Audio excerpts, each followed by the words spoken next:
emissions, and you'll find the IPCC and others have created, they say, well, if we have business as usual, then you get a huge amount of warming, which will push us into those tipping points.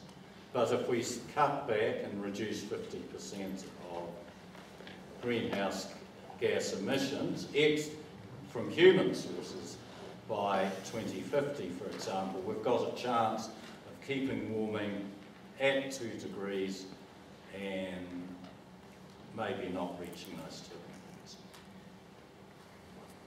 And the last question just before we break, and I can see a hand over there, but there's a gentleman here.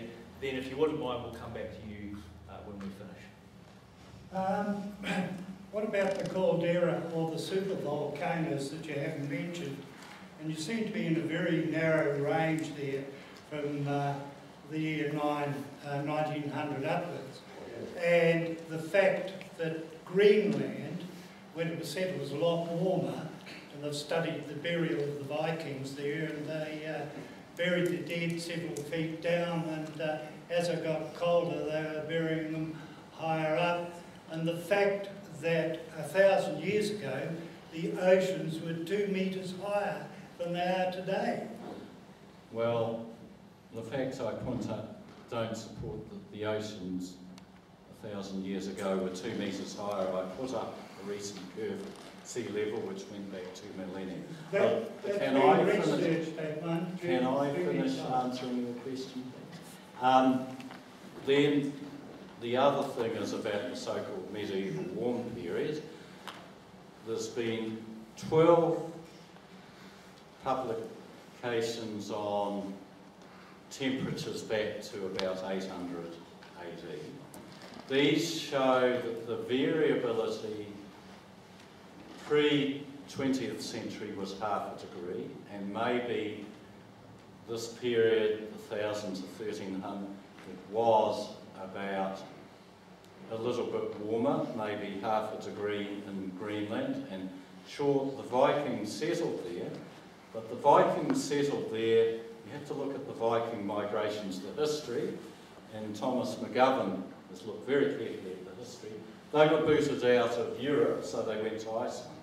Then this group were booted out of Iceland, so they went to Greenland. Sure, it might have been a bit warmer, but then they died out. But one other reason they died out, the Inuits in that area didn't die out because they based their food and protein system not on pastoral farming, which wasn't very viable. So there are other reasons why it died out.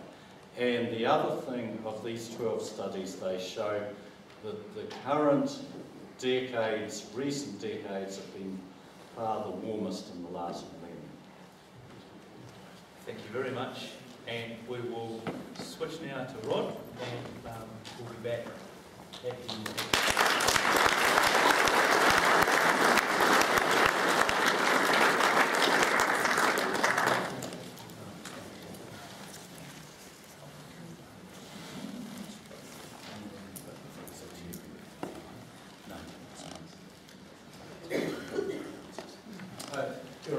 Good afternoon.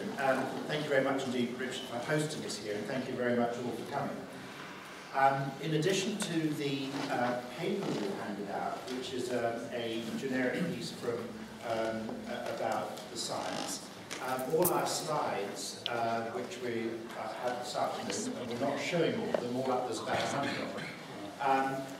We'll make available a PDF, which the Council's very kindly offered to put on its website, so you can download that and see all the slides. Give us a couple of days, because we want to slip in the Nelson data on that, which is still in Auckland. Once we've done that, because we're back home in Auckland tomorrow, I'll get that to the Council. So if you look for that early next week, would be the best place at the time. I want to talk about farming profitably through climate change, I also, apart from very functional titles, like some rather romantic ones. So I'm calling this Reinventing Paradise. I'm going backwards, not forwards. This is very curious. Lost.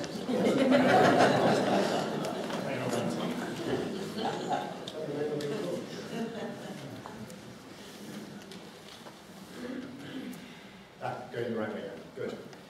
I want to step through 4 parts briefly.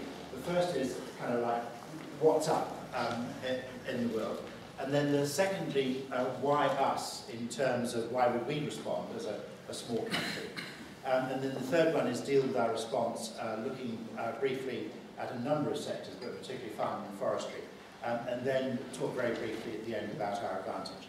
And again, like Jim's slides, we've got more in that full presentation we aren't showing today, so at any point there's more slides supporting.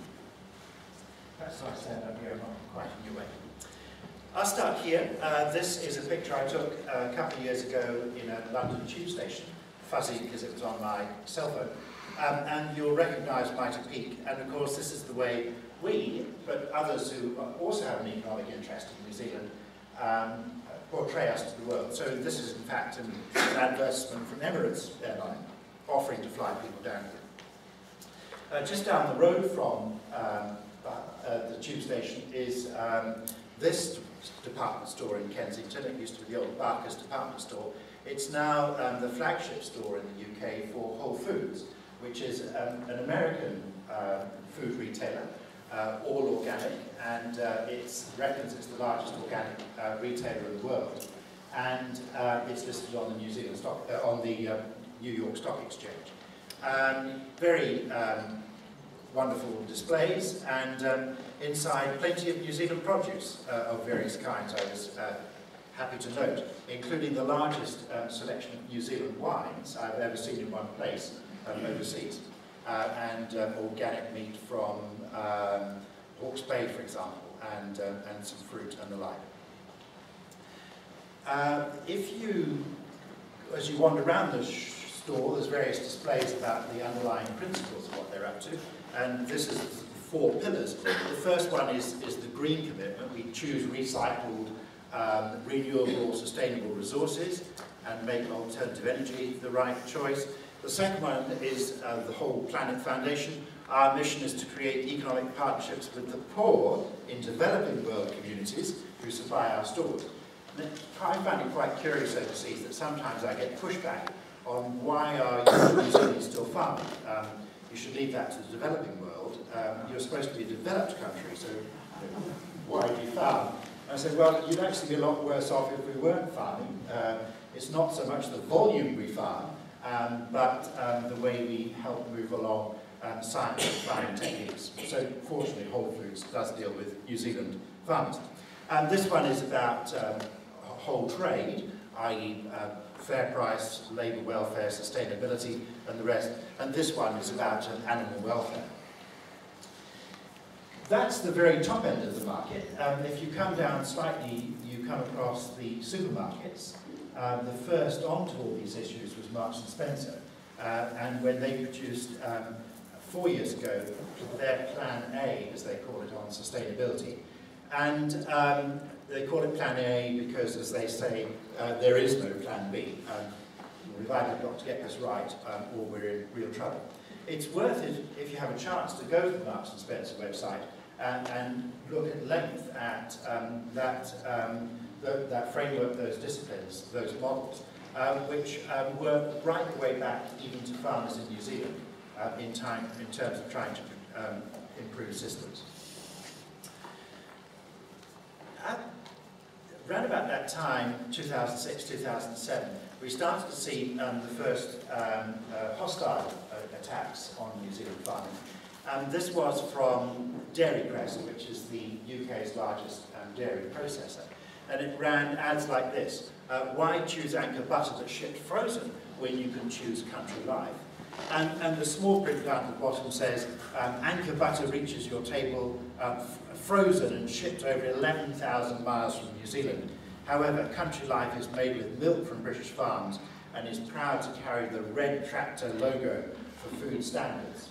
So all sorts of interesting messages in there. Frozen, how horrible, 11,000 miles. And above all this slightly vague reference to maybe it doesn't even meet food standards the way our butter does. The language got a bit nasty, and particularly egged on by the UK's National Farmers Union, and people were starting, indeed Country Life started talking about crimes of consumption in terms of food travelling such long distances. That simple food miles argument was very easily dealt with, because I'll show you in due course the work that Caroline Saunders led, and I'm on her behalf presenting her material today, showing about how you need a much more detailed analysis than simply how far food travels. In terms of the energy expended by food travelling that distance by ship, it's very small. But what started to come out of that, both in the UK and here in New Zealand, was new disciplines about how we measure and manage resource flows and energy flows in our farming systems. One very powerful one in that is carbon footprints, where we're trying to measure all the carbon generated in the whole farming process and manufacturing and then distribution. And so you end up with this sort of information, as we have on this Walker's Crisp packet. Walker's was one of the first companies in the world to carbon footprint. And so you've still got all that nutritional data across the bottom. And over on this side is the carbon footprint. So a 75 gram bag of crisps and 106 grams of carbon expended in that whole process, all the way through from farming and manufacturing, etc. I know Walkers very well. I used to cover them when I still lived and worked in the UK, stay in touch with them. They use these sorts of disciplines to very powerfully drive greater resource efficiency on farm and all the way down through that processing chain. So measuring new things these ways starts to very significantly change the nature of the business. Hence Caroline's work.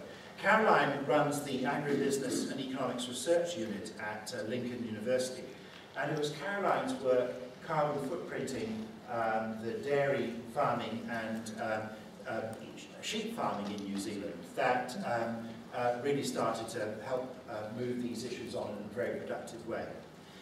So on that question of food miles, it was very easy to point out that how efficient our farming systems were in energy use and how energy efficient shipping by sea was. Indeed, a UK government report had already said that if you just add up all the miles that all the food travels, a very large proportion of it comes from just whizzing it around the UK, before it actually gets from distribution centres to stores, and then a very large part from consumers actually driving to the supermarkets to pick up the food. A rather more practical example is that if a New Zealand vineyard from Marlborough or elsewhere in the country ships a case of wine to the UK by sea, that shipping process by sea uses the same amount of energy as if you had trucked that wine from central Italy to London by road. So in other words, if you're just looking simply at miles and energy, then we are easily competitive with Italian wine producers, for example. Of course, carbon footprinting is only one of the issues that now has arisen. So we get all sorts of related issues, like the drive for urging people to consume locally produced food rather than overseas food, or food in season rather than enjoying strawberries year-round, whatever. Or lower meat and dairy production, or the ethical and fair trade issues, all the ones about ensuring that farming systems support good biodiversity and wildlife, and then all the water quality issues and ageing populations. In many parts of the world, populations are getting older, often they're wealthier, and therefore spend lots more money, very particularly on what they have in the way of food. And then one of the biggest of all is food waste. An astonishing amount of food is wasted post the supermarket, i.e. people take it home and don't consume it and throw it away. And you're not just, it's a crime to have wasted that food, but